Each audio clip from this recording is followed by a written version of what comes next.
Welcome back, everyone. More importantly, welcome me back because I'm back. How's it going, everybody? Happy Friday. I'm here. I'm Johnny Rolla. Hey, Brett Erlich, you're here too. How's it going? Yeah, just 1 second. Hello, Southwest Niner 49er. Where are you? Let me just write this down in crayon because that's our system. Can you? I'm gonna write it in Burt's Bees. Go ahead. It's probably go good. for Niner 2-9er. Probably good. Yeah. Anyway, yes. So that's a general problem for the country. Also, I didn't get to go on my trip, which is fun and expensive to not go on a trip. But anyway, very glad to be back here. How's it going, Brett? Wait, it was why was it expensive? Well, I had like tickets and now there was stuff. There was stuff that was bought. I was able to resell them, but at a pretty significant loss. They're not Taylor Swift or anything, but it did cost a little bit of money. And also, it's not like here at TYT we take lots of full weeks off to have one that was supposed to be a big. Anyway, I don't want to complain. It affected a lot of people, but I'm very glad that you're here. I also want to thank Ben Glebe and Francesca for doing an amazing job of filling in throughout the week. I was tuning in. I know a lot of you were. Things they did a great job. Also, can I just say, we had the beginnings of a turnover in our staff before this last week happened, and of course, it's a week where I was gone. And I just discovered when I got in today that I had been very wrong about what I thought the timeline was. I thought I had a little bit more time with the producers moving on. Marisa did amazing work for a bunch of months, was a great, awesome, positive member of the team who has now moved on. And we always want to acknowledge when we have a loss to our team. We're gonna get someone new, in the next month or so, but it is sort of sad. So that's the bad holiday news. Other than that, Brett, I think pretty much all the news is good today. Yeah, all news is good news today. I feel good, and my friend John's back. He had time in town. He didn't call me to hang out. I don't begrudge him that. Seems like he's kind of made his point without having to say anything. That's super alpha of him. So we effectively, my wife and I, treated it as a staycation where we spent a lot of time together and watched a lot of Christmas movies. So COVID era, got it. Anyway, so John, I did return your Oculus that someone gave you. I put it back. So I also forgot to log out of the streaming services that I logged into, and then I would say burn the search history. But at this point, you might want to burn the Oculus. Just burn the device. Yeah, I think we both are on the same page with that. Just actually throw it in a river of lava if you can, because there is no amount of cleaning. Thank you. Anyway, by the way, because you went into the studio yesterday to return that, but also to do the Turks and Jerks, Brett got to see that I'm using his desk as storage as I sell board games. So his desk is covered in like 20 board games I need to transition out of my collection. So sorry about that, Brett. John and I built the wall yesterday. I was like, wow. I thought these were for me. Apparently they are not. So I built the wall. I basically just moved. You can have as many of them as you want. I don't know. Again, didn't call me, didn't say, Brett, do you want some board games? It's just gonna sell them on eBay. It's fine. Probably locally, honestly. I don't want to deal with shipping. Anyway, so that's all of these self-indulgence I'll make time for after my return. But I am very glad to be back here. Thank you everyone for tuning in during my absence, but much more importantly, today while I am here, because we got a lot to talk about. Not only are we going to be catching up with some of the updates on two of the big stories of the week, George Santos and Andrew Tate, we've got that. Young working class Americans getting spit in the face by a billionaire, always fun. We'll talk about that too. Insider trading effectively in Congress is gonna be fun, but after the first hour, stick around because we've got a supersized garbage block. We will be giving you our garbage people of the week, but also breaking down our garbage people of 2023, which Brett and I have been doing for a few years now.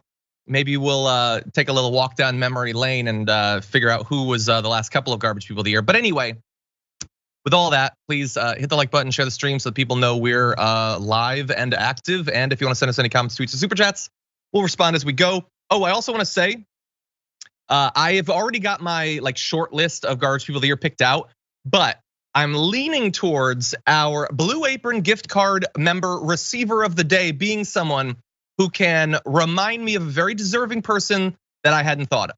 I think that would be fun. There's a couple of really high profile ones that all of us could name. But if you can come up with someone very deserving of the title of Garbage Person of 2022, then you might earn a Blue Apron gift card. So we'll see about that.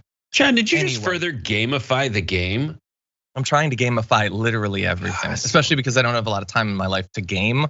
This is the gaming for me. Anyway, we're gonna have a battle pass for Damage Report in 2023, so stay tuned for that. We sort of do actually. Anyway, and the skins we sell are actual skin. I'm not Blake Masters. Anyway, you ready to do this thing? Yep, let's get into it. Okay, let's talk about some news. I went away for a week and I did not expect that when I came back, I would be talking about yet more lies of George Santos, but specifically lies about the tragic death of a parental figure. And look, I don't even know what to make of this, but we're gonna lay out what we appear to know at this point.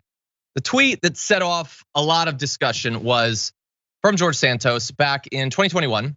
Tweet that says, 9/11 claimed my mother's life, so I'm blocking, so I don't ever have to read this again. That is, a bold claim. And look, if 9/11 had claimed the life of one of your relatives, you'd be very sensitive about it. But it does not appear that that's very accurate. First of all, journalist Yashar Ali flagged the tweet, so he was the one who originally raised them. And there's a lot of other details here. So despite saying there that 9/11 claimed the life of his mom, in a later period of 2021, tweeted December 23rd this year marks 5 years I lost my best friend and mentor, which would have put the unfortunate passing of George Santos's mother in 2016. And it appears that that is actually accurate because there's an obituary up that you can see that does put it at December 2016. So that 5 years thing seems to be accurate. It is notably 15 years after 9/11. And when you go to his bio on his website, which I believe is still up, it says she survived the tragic events on September 11th, supposedly being there, but she passed away a few years later when she lost her battle to cancer. And that's where things get kind of complicated because a lot of people did survive what happened in the towers and then did tragically pass from a variety of different medical ailments, including cancers. And I'm not a doctor, but it does seem possible that she could have struggled with cancer for 15 years and eventually passed. But saying that it took her life, we could debate that. But in particular, that she passed away a few years later, I don't want to be pedantic. I don't want to be, Stannis, but is 15 years a couple of years? I don't know, Brett. I want to bring you in because this appears to have some basis in truth, which makes it novel for a story about George Santos. But he has, I think, led us to need to question everything that he says, especially things that present him in a sympathetic light. And so what do you think about this? What do you think's going on? I think there are so many other lies that Santos has told where I don't think he really earns our sympathy or attempts to give him benefits of doubts. And also 9/11 claimed my mother's life. Where are the other tweets about the carcinogens released into the air as a result of that? Where's your advocacy for that? Nowhere. I feel like the most important part of that original tweet, not to bring it back to something serious, but if you can go to graphic 1, who he's replying to, I think this really strikes a chord with the TYT audience, not Bolsonaro SP, but I come for Mao. I didn't notice that. Of course you did. So this guy's like, who I want to remind the seriousness of 9/11. I come for Mao. Like this guy is a ridiculous person. This guy may have lost his parents to 9/11, his mother to 9/11, and the long tail of it due to cancers caused for people in the area. Was she in? You said the word presumably when you said that she was in the area during 9/11. Is that true? Can we say that is true? He says it is. I like to assume that people are telling the truth. I know I come off as like a cynic or a D or whatever on YouTube, but I generally try to assume that people are telling the truth. But yeah, maybe Ranazisi said he was in 9/11 and used that to catapult his career. I think his name is Ranazisi, the guy from the League. Yes. But it was found out that he exaggerated that to make the tragedy about him. This guy is absolutely a pathological liar, and we should not give him the benefits of any doubt. Yeah. By the way, in case I don't know, maybe you're coming in to this story late, I'm gonna remind you a few of the big lies. But first, just a quick moment of fun. I love this. Back in August of 2021, he tweeted in all caps, "Biden is a pathological liar," which, case could be made, I suppose. We've critiqued Biden's lies in the past, but people love to see in others the thing with which they're struggling. And that's very much true here. Why is it that we would question George Santos's account of what happened to his mother, as uncomfortable a thing to do as that is? And the fact that it's around 9/11 obviously makes people really uncomfortable. I don't feel comfortable doing this. It's because of the lies. And I just want to remind you of a few of the big ones. So obviously, I didn't get to talk about this directly, but I believe Francesca talked about it. Despite public comments about being of Jewish heritage, he later told the New York Post that he never claimed to be Jewish, which he definitely has. Instead, he said he referred to himself as Jewish, which is literally a joke from before that he's using as his actual defense in the case of a big lie. There's lies I had forgotten about. For instance, I had fully forgotten that he claimed that 4 of his employees were killed in the Pulse nightclub shooting. He later said that 4 people were going to be coming to work at his company. But again, regardless, even if that's true, and we should not assume that it is, he is using 4 people's tragic death to make himself again seem sympathetic. It is so like Donald Trump when the towers fell and he said, "Well, I guess now my tower's the highest," or whatever.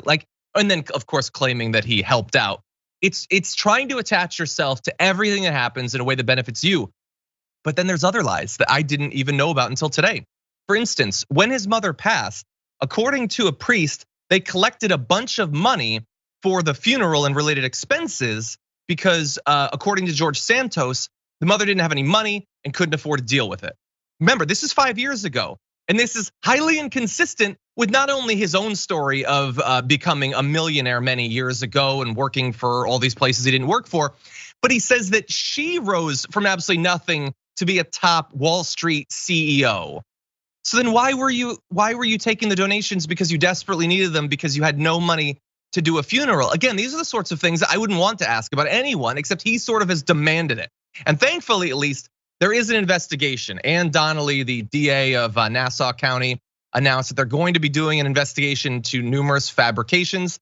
A lot of these things, I can't imagine what law you'd be breaking, I suppose. But there are concerns about some. There's concerns about the way he spent some of the money his campaign brought in. He paid a company called Cleaner 123 nearly $11,000, supposedly for housing for members of his staff, which would be legal. But lots of sources are saying he and his husband were in fact living there, which is not legal. You cannot spend the money to do that. I personally think the law should be changed, but that's what the law actually is. He spent $40,000 for air travel, which is not normal for a congressional candidate who isn't holding public office. That's a ton of money there. And there are also dozens of expenses that are specifically cited as being $199.99. Highly specific. Also, the exact cent below where there would be federal requirements for receipts to be provided. So something was being hidden there. The idea that this guy is just a liar and hasn't broken the law while being possible, I find to be unlikely. Or what do you think? I want to credit the good journalists who called this guy out in the public eye. And I'm not talking about the people from the New York Times. I'm talking about the people from the North Shore Leader, a local conservative newspaper who endorsed pretty much every other Republican running. And in their October, I think it was 10th or 20th issue, when they were doling out their endorsements, they literally start off their endorsement saying this newspaper would like to endorse a Republican for US Congress in New York 3, but the GOP nominee George Santos is so bizarre, unprincipled, and sketchy that we endorse Democrat Robert Zimmerman. They call him Scamtos before this all came to light. And shame on the Democrats who did not find this stuff out and invest $1 in a place that's not where like no one knew about this. People in the local area knew about it, they just didn't push. Yeah, I actually saw apparently that they broke it in September, and it's the sort of thing I would have loved to have seen, but it's difficult. At least they were doing it, and they're more conservative, so they deserve credit. And it's weird that like we're a couple of weeks into the George Santos thing, and this is the first I'm even hearing that they did break the story initially. Definitely deserve more credit for it. I mean, there's a lot of people running for a lot of offices, but it's just ridiculous that this guy won. There's tons of liars in Congress. They all need to get called out, but this guy is so abjectly horrible that he needs extra special treatment.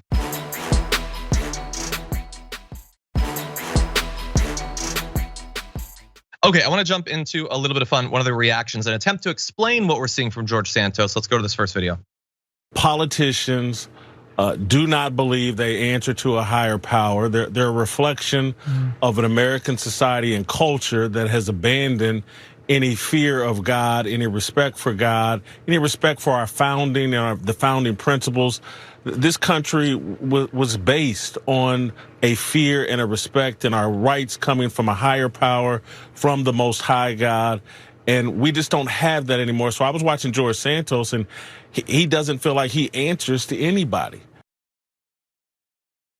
I mean, that is definitely true. But isn't it a little bit convenient that for Jason Whitlock, a conservative Republican lying a whole bunch to get elected by a party that is totally fine with their elected leaders lying constantly is not his fault. It's not conservatives' fault. It's certainly not Republicans' fault.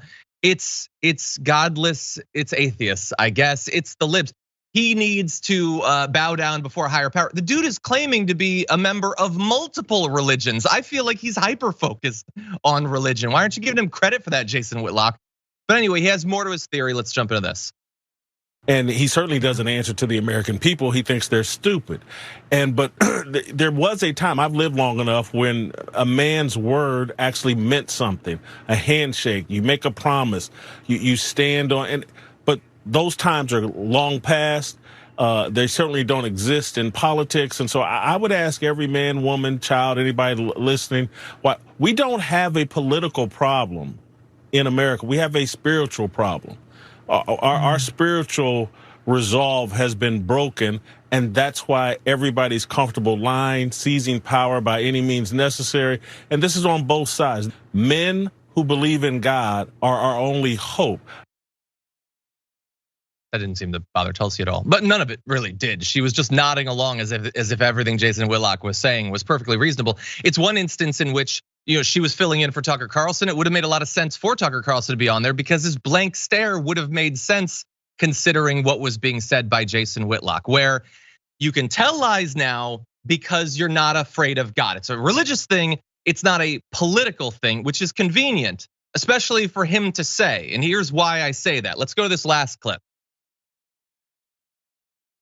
But right now, if I just went with gut feeling, blood in, blood out, Trump in, Trump out. This is a gang. And I hate to use that analogy, but I'm not coming up off of this. Okay, so Jason Whitlock wants you to believe that the reason George Santos feels like he can lie is because he's not afraid of God. I have an alternate explanation as to why he feels like he can tell insane lies and won't suffer any consequences. Jason Whitlock just demonstrated it. Donald Trump has told a billion lies constantly, and has it led to Jason Whitlock, a guy who wants you to believe that he thinks your word is the most important thing. He remembers when a handshake used to mean something. He's still supporting Donald Trump. He literally cited in the George Santos thing that people feel like they can seize power if they want because they're not afraid of God. He's supporting Donald Trump, the insurrection guy. I would say it is very much a political problem, a problem wherein people don't honestly seem to care if people are lying to them in their campaigns, and Jason Whitlock is very much a part of that group. Sorry, Brett, what do you think? Well, the fact is that George Santos can't get people anything, right? The goal for most people when they interact with politics, there's two potential goals. There's either the goal that it's transactional. I want to get something. A lot of people will put up with Donald Trump's lies, actually love it just because A, it's entertaining, I guess I should say the other thing. The other thing is just to be entertained, to feel like somehow they have control in a world where they might not have as much control as they want. And the control they demonstrate is by essentially going, oh man, when someone has a sick burn, or like you're stupid when they see something popular that they don't want to be popular, and then they comment on it. Donald Trump gave them both of those things. Now, those same people are very religious typically, and they say that like, oh, God is great and I need to, revere him and live by his code so I can get into heaven or whatever. They're willing to put that aside because Trump was so entertaining, and also Trump got them the Supreme Court justices they needed to outlaw abortion. Yeah. So I want people to think about the caring coefficient, like how much do people actually care? They say, here's the thing I care about, but you got to multiply it by something to get the actual amount of caring they have. I'd say like international relations, they say they care about it, they don't really care about it. They care about if they have a job or if they're saving the immortal souls of babies. That's most Republicans. And so the immortal souls of babies thing, they're in the minority on that. But when it comes to jobs and things that put food on the table and protect their family, they do care more about that. That is a high value caring that they have. And in this situation, no one cares about Santos. They're willing to kick him out insofar as they can replace him with someone who will get them the transactional result that they want.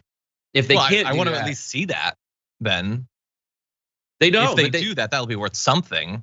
I mean, and what Trump has done is essentially lengthen the fuse of how long people are willing to wait to see if a bomb goes off, right?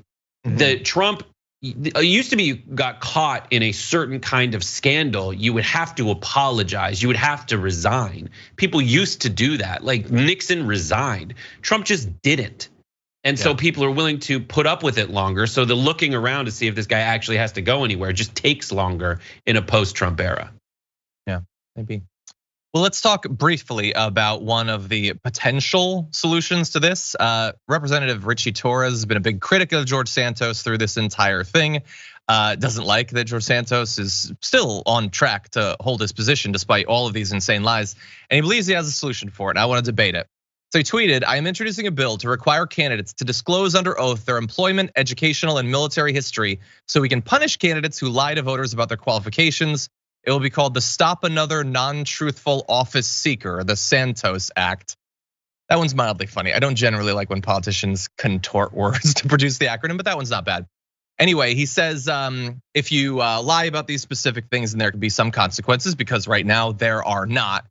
And I think that that's, I don't know. I want politicians to be honest, but you could ask for very specific things. But people exaggerate. The issue with Santos is that he goes way beyond the normal sort of exaggeration or talking up of things that most people do. Like, how many things would you have to disclose? How specific would you have to be? That gets into an area where it makes me a little bit uncomfortable. I really wish that the solution should be that people care and that they wouldn't trust him, they wouldn't support him, they wouldn't donate to him. That should be the mechanism for dealing with massive liars, but it's very rarely worked in recent American politics. Brett, what do you think about this plan? I think it's trash. I don't think it's ever gonna happen. I think we do have all the mechanisms in place that will vet it. It's called an election. It is called the media.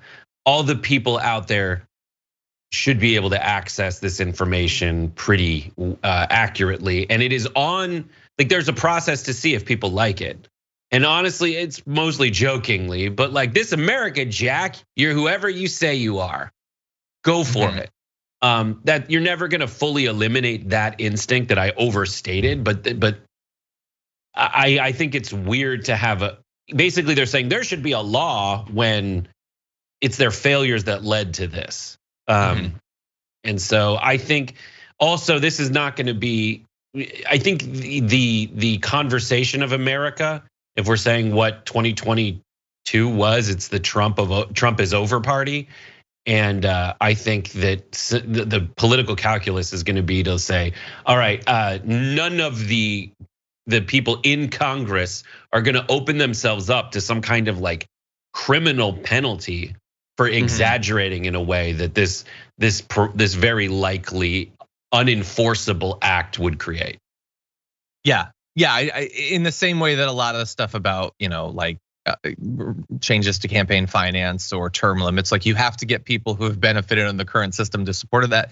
It makes it unlikely that this would actually work. What I wonder about that Trump is over party is that Trump might well be over. He certainly seems to have taken a hit by 2022, but it's like his essence has just it's just settling on everyone. Like, will there be more George Santoses? Like, what will the lesson of grifters be coming out of this? Will they feel like, oh, he got caught, so maybe I shouldn't risk it?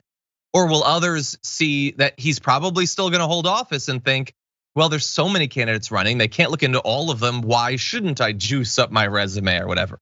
So I'm a little bit worried about that. Anyway, with that said, we're gonna take our first break of the hour, see what all of you have been up to. And when we come back, Andrew Tate has been detained in Romania. We'll give you the latest after this.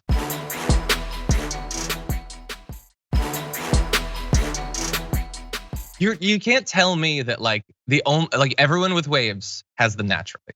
That's not how that works. You can add them. I get ringlets, dude. I want to see that. I want to see that. Sure. Anyway, please go for it. I'll have it by the end of the show. Okay. By the way, keep sending in your very unique garbage people of the year, because we're still waiting to get a good one to give out the Blue Apron gift card. And if we don't get one, then we'll just give it to someone else. But hopefully for that. Anyway, with that said, let's jump into one of the weirdest stories of the week, starting with this. The Matrix has attacked me. This way? No.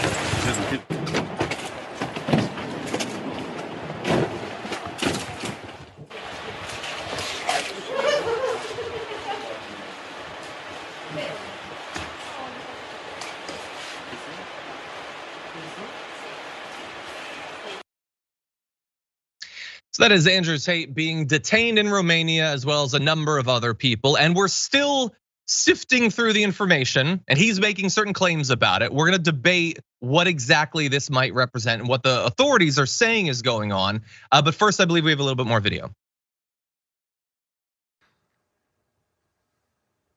Release some greenhouse gases. I'm obviously a stranger to online controversy. It's not something I often do. But now, the mainstream press is commenting on the fact that I was informing Greta that my very extensive car collection with internal combustion engines, which run on dead dinosaurs, have an enormous emission profile. And she replied by telling me her own email address. Greta's email address is, I have small energy. Why would that be your own email address, Greta?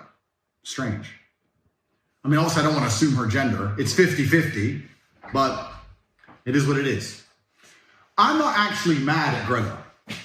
Please bring me pizza and make sure that these boxes are not recycled. Thank you. So I'm not actually mad at Greta, right? Because she doesn't realize she's been programmed. She doesn't realize she's a slave of the Matrix. She thinks she's doing good. The reason we had to play that, because that obviously comes before the detention, is there is a theory going around that the pizza was instrumental in catching him. I don't know if that's true. The authorities are casting a bit of doubt on that the little QR code in the name of the company was involved. But I'm glad that the theory is out there, because it allowed Greta to get in one more tweet where she tweets, "This is what happens when you don't recycle your pizza boxes," which I think is hilarious. But anyway, I also want to show you that video just because who is that impressing, honestly? Like, again, I'm glad that he made it for the tweet, and also because Jessica Burbank did a great impersonation of him on Instagram from that video. But who's being drawn in by that? You believe that guy has a good life? You think he's happy and satisfied? Anyway, as of right now, he is probably not happy, because he was hauled in. The authorities have detained him, as well as his brother Tristan and a couple of other guys, for supposedly human trafficking and forming an organized crime group. We're still learning the details on that. But a Romanian anti-organized crime unit is seeking authorization to hold him, his brother, and two other suspects for 30 days. The initial warrant was for 24 hours. One of the individuals, they're not saying who, at least as of when we're going live right now, was charged with rape as well. But there's not a lot of specifics here on exactly who is being charged with exactly which of the crimes and all that. We do know that Romanian prosecutors are saying that they've identified 6 people who are being held and being either forced to produce pornography or being assaulted by one or more of these individuals. He's saying that he was swatted, that this wasn't, I guess, an organic investigation. Okay, maybe that's true. Maybe he's telling the truth. Anyway, Brett, the whole thing's disgusting. Everything involving him always will be. But what do you think about this? I hope this is just one elaborate ad for Jerry's Pizza. You know what I mean? Sorry, I'm getting like skip frames. So yeah, I hope this is one giant elaborate ad for Jerry's Pizza. And I love that he thinks that this is impressive. He is totally like, let me get that pizza, I'm gonna nail it. I'm not sure you can recycle pizza box lids, but I do know one thing. There's a lobbying group that says you can, actually. Okay, good, I love it. I trust every lobbying group. Anyways, I love this. I love this story because it really is a microcosm of the internet in 2022, where every reasonable person is like, come on, dude. There's a lot of stuff that most human beings out there accept. And then there's other people who don't want to accept the world because the world hasn't accepted them. But they don't want to put forth any effort into understanding what it is about the world that rejects their behaviors and then analyzes whether that essential matrix is a good thing or a bad thing. Yeah. Instead, they want to idolize anyone who makes them feel like they can have a path toward being worth it. Unfortunately, that person who offers them that path pretty much invariably is only successful and functions as a successful role model in their mind because that role model is just grifting off of these sad, disaffected D-bags. Yeah, the most hilarious thing is all the people who are like, Andrew Tate, alpha sex traffic and go to jail for it. Like there's still stands out there who are gonna stand to the death of Andrew Tate, regardless of how horribly he handled this. Yeah, and I don't know what the evidence is going to be, but I also know that it's irrelevant to those stands. They're gonna believe, because they believe what he says, and what he says is that it's illegitimate. But look, I have more general things to say about him that I'll save for later in the show, not to be too specific. I don't want to talk generally about him that much. But when the only thing that they can make money off of is selling you that you should be more like them, you should be a little bit more curious about that. You should look into that a little bit. Like the people who make a ton of money just teaching you how to sell real estate, why aren't they doing it then? If it's so easy, why aren't they making money off of real estate? Why are they making off of telling you how to sell real estate? And it's the same thing for these guys. They're not individually wealthy. They're wealthy only because they're telling you to give them money so you can learn how to be wealthy. Why doesn't that raise like red flags for people? I don't understand it. Anyway, while we can joke about different aspects of this, and the story throughout the week has been hilarious, his weird attempts to one-up Greta and his complete inability to do it is funny. The story at the end of the day is not funny. The things that they're being alleged to have done are as dark and as serious as anything. There are many victims to this. Some have already been discussed in the story. And then I also consider a lot of the guys who have been drawn in by these absolute loser grifters are victims in a different way. But anyway, we'll see what happens. He's claiming that he's just been swatted. I don't know what that has to do with anything. We'll see what the Romanian authorities have, and also how long they can hold him. In theory, he could be released very soon. We'll have to see, but we'll have updates.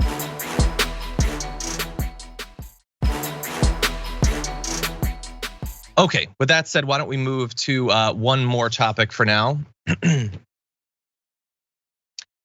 Look, it's tough in America being young, trying to make money, knowing that the cost of regular goods is going up, rent is going up. It's almost impossible to imagine being able to own a home. So having some of the richest people in the country constantly insulting you is certainly insult to injury. Let's add one more insult. It's coming from the co-founder initially of Home Depot, Bernie Marcus, who said, nobody works. Nobody gives a damn anymore, and it's because of socialism, but not just because of socialism. He has a lot of explanations as to why all of you are lazy and don't work. He said, just give it to me, send me money. I don't want to work. I'm too lazy, I'm too fat, I'm too stupid. And he says that if he found at Home Depot today, it may not have been successful, I guess because the potential workers are too stupid, fat, and or lazy. I don't know what some of these would have to do with motivation to work. And I don't know where these rich people think young unemployed people are making all of this money from the government that they think exists, but clearly doesn't. By the way, the US unemployment rate is at 3.7%, seems inconsistent with a nobody wants to work sort of thing. Anyway, I'm just so sick of this, Brett, at this point. This is a guy who has been fabulously wealthy for many decades, who has no idea what it's like to be young, to be navigating the gig economy, to be looking forward towards what your prospects are for retirement or home ownership. And so, I just hate it when they weigh in. We don't have the intro for when billionaires cry, but I feel like this is a good instance of it. This is amazing. This guy just has no self-awareness. It is exactly, I'm gonna turn on, I'll fix it during the break. He has I can't hear whatever you're hearing. So no, it's I freeze frame. Okay. He has absolutely no self-awareness of what he seems like outside of everything else. I know, listen, this is a guy who really speaks to the everyman in America, everybody who is just struggling to get food on the table. Why wouldn't they go back into the mines? I mean, if this guy had his way, there would be no like protective masks for the person having to cut fiberglass or whatever, cut, running the sawmill in the back of the Home Depot. This guy thinks of every little bit of money he has to pay out to his employees as a major inconvenience for him. And the thought that over time, as society invents new technologies and theoretically is heading toward a better world, that other people besides him and his mega rich friends would want in on some of that subsistence living, at least action, that makes him sick to his stomach. And he likes to engage in the same BS fake wordery as the rest of the right wing by saying socialism is at fault. Like that even remotely what we have in America. The only socialism we do have to a large extent is the giant handouts to companies like his when the economy incurs some kind of setback, where they give money to his major corporations so they can make it through the winter. Yeah. So stupid. By the way, he's given tons of money to the GOP. You'll be shocked to find out. Mega donor, supported Trump in 2016 and 2020. He's donated something like $64 million that we know of to a number of different candidates. Not just Trump, but McCain and Rubio, Jeb Bush, Mitt Romney, Herschel Walker. By the way, he's very high standards for his candidates. He wants Herschel Walker in. Joe Manchin too. There's one or two Democrats on that list. So again, it's so hard being a billionaire. You can't count on your workers and everything, and you have $63 million to throw at a bunch of a-holes. It's a tough life. By the way, there's a statement. Just know this is his negotiating position. It takes a lot of the like hatred I have for him away from it when I'm like, this is just his negotiating position. Mm-hmm. He wants you to think that if you want to raise, you're a psychopath. Yeah. Anti-American want psychopath. To do a little it's bit a better. Good negotiating position, and it seems to work with Ben Shapiro, who I will remind you bought a dazzling board of poplar at the Inglewood Home Depot one day. He did. One. But anyway, a statement put up by Home Depot, who wants to distance themselves clearly, says, our co-founder Bernie Marcus left the Home Depot more than 20 years ago, and his views do not represent the company. Yeah, I wouldn't want still to shopping at Lowe's. Yeah, it's not close to where I live though. Anyway, by the way, I just want to briefly mention, because I saw this and I was a little bit surprised by this. So Marcus and his wife Billy have also pledged to give away most of their estimated $8.9 billion fortune. In 2010, they signed the Giving Pledge, a commitment to donate most of their wealth to charitable causes, which is good. I don't know. I never want to give too much credit to it does seem a little bit social. I never want to give too much credit to the billionaires that do that, because like when you give something, it's good because you're willing to let someone else have it rather than you have it, right? Like if I gave every cent that I have right now to a cause, you'd be like, oh my God, that's amazing. You're gonna totally go without so that they can have. But if I know that I'm not gonna be able to use it anyway, it's like charity, but only kind of. Am I wrong? Am I the bad guy? Oh, no, it makes me so mad is when these people don't give it to their kids. That's the problem that I have. Isn't that weird? I don't know. There's something about it. It's like, give it to your family. A family is important. If you guys are talking about how important family is, give it to your family. Don't just get, because, and the main point that I guess I do have to make is that I doubt that his charitable causes will actually benefit the planet. Like you can give it to a 501c3 that makes women look at their ultrasound before you give them the abortion services. You basically lied to them about you providing, which you'll never provide because you're not the kind of company who does that. You might give to a charitable organization that elects Republican judges and Republicans all over the place. Like that's just a classification. Doesn't mean it has any class. Yeah. Anyway, look, I think if you want a lot of credit, like give the money before you die. Give it like, and then live like a regular like middle class lifestyle or something for the last 15 years of your life. That's not actually the end of the world.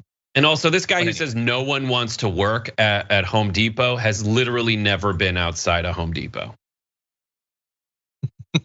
There's people that are like, I will help you. Yeah, yeah, that's a good point.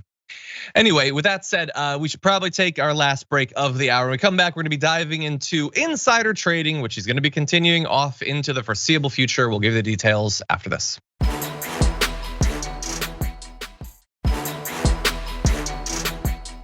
Okay, hold on.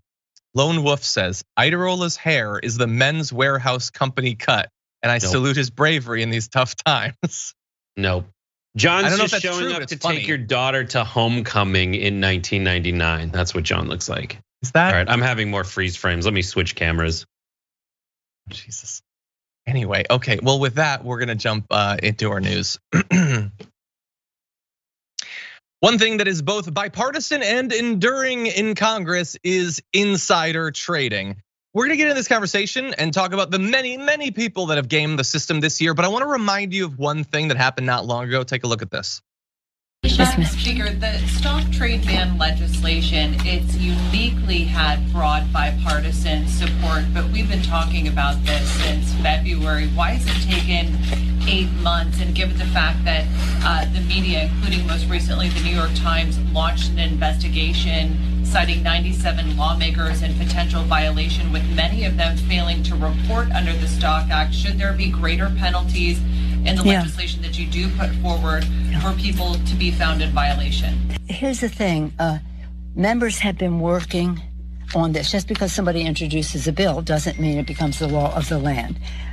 There's been discussion about it, and just recently this morning, actually, the committee, we've been going back and forth, and they were refining things and talking to members about what they think will work, and we believe we have a product that we can bring to the floor this month. Yeah, so no, it didn't happen, and it's not going to happen. The Democrats are ending their time without passing anything to fundamentally change the way that members of Congress can use insider information that they have to personally enrich themselves. And in theory, the Republicans could take it up, that chance of that happening. And so it is a little bit convenient that Nancy Pelosi, who was initially super sensitive when you'd bring up the fact that she'd made so much money and had access to all this information and said that the law didn't need to change, then all of a sudden had a change of heart, dragged out the process, and now nothing is gonna happen. That is a very convenient thing. And it leaves us with the status quo, which allowed for a lot of financial shenanigans. And I wanna give credit, as we so often do, to Dave Leventhal and the team at Insider, who has been constantly on this beat for several years now. Identified recently 77 members of Congress who've recently failed to properly report their financial trades as mandated by the Stop Trading on Congressional Knowledge Act of 2012, the Stock Act, which we've made many videos about. So Congress passed the law a decade ago to combat insider trading and conflicts of interest among their own members and force lawmakers to be more transparent about their personal financial dealings. A key provision of the law mandates that lawmakers publicly and quickly disclose any stock trade made by themselves, a spouse, or a dependent child, but many members of Congress every single year don't comply with the law, and why would they? There is basically no issue if you don't. There can be a very minor fine that often isn't even levied. And think about this. This law is basically all we have. It's a paper shield. It doesn't stop you from using insider information to do stock trades. The idea is supposed to be that, okay, you'll use the information, but then we get to know the trades that you make. So in theory, if the public was watching, they could make the same moves, but they don't even comply with that. And so effectively, there's nothing to stop them from using this information and leaving the public in the dark. Brett, what do you think? No, this is if I were to do pitch a segment, I would call it this. And it would be just, this is the moment of Leo DiCaprio smoking a cig and just being like, that is what's wrong with Congress.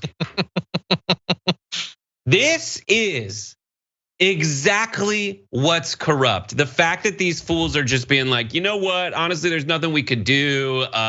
Clock ran out. I can't believe we forgot to take our shot at this. No, you guys are acting on information that only you have.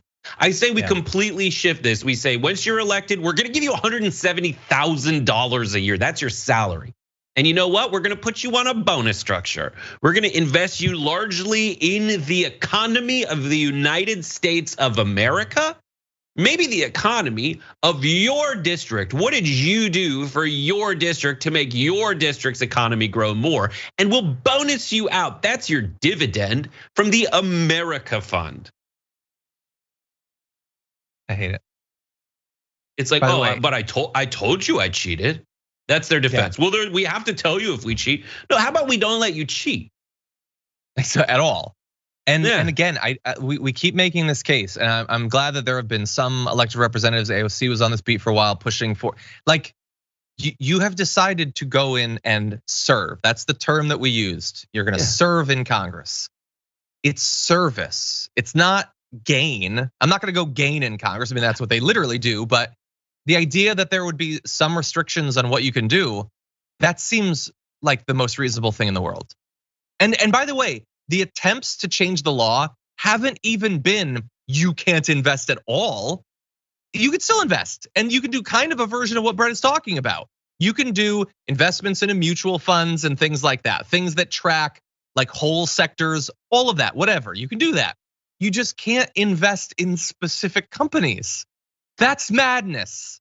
As Brett said, yes, it's like any person knows that. Any person sees how reasonable that is, but they're making tons of money. And so why would they change it? Why would they change the law? And why would they comply with the law? To give you an example of how this can work. One representative, Diana Harshbarger, Republican from Tennessee, failed to disclose more than 700 stock trades, together almost $11 million in trading activity. And let's say that they don't get rid of the investigation, that they don't waive the fee. What could the fee be? It'd be $200. Why would you abide by that? Again, unless it's more than what you gain, there is no reason to abide by it. You would just factor that into the price of doing illegal business, or what should be illegal business. Like letting the Russian team tell you what like not outlawing the steroids, but being like, yeah, I brought those steroids. I'm on those steroids. You can't do the steroids. You can't even really understand what steroids, like when I went into this decision process, but I'm on steroids now. You're not. Yeah. Good luck to you. Oh, and here's your $200. So here are my steroids, and here's the $200, and now I'm gonna do the steroids. It doesn't make any sense. If they were to, imagine if they were to like expel a dozen members of Congress for insider trading or whatever, and then ban it. That would be such a strong signal to the American people that they care about corruption and are trying to stop it. And so of course that will literally never happen. Anyway, by the way, you should definitely go to Insider. You can find Dave's most recent work. I mean, they talk about this fairly constantly. It's 77 members of Congress. That's right now. It's every single year. And even though the media has been covering it, they're doing, remember how we said, with George Santos, they should have been on the beat? There are people on this beat. Just so far, there hasn't been the will to actually do anything about it because the pressure hasn't been there. Anyway, with that said, that is the end of our first hour of our show. Thank you everyone who's been watching or listening on the podcast, as always, much appreciated. But on the aftermath, we're gonna be throwing away not only our garbage people of the week, but our garbage people of 2022, talking about some honorable mentions. And I do want to point out one good person too. So we'll get to that and more after this.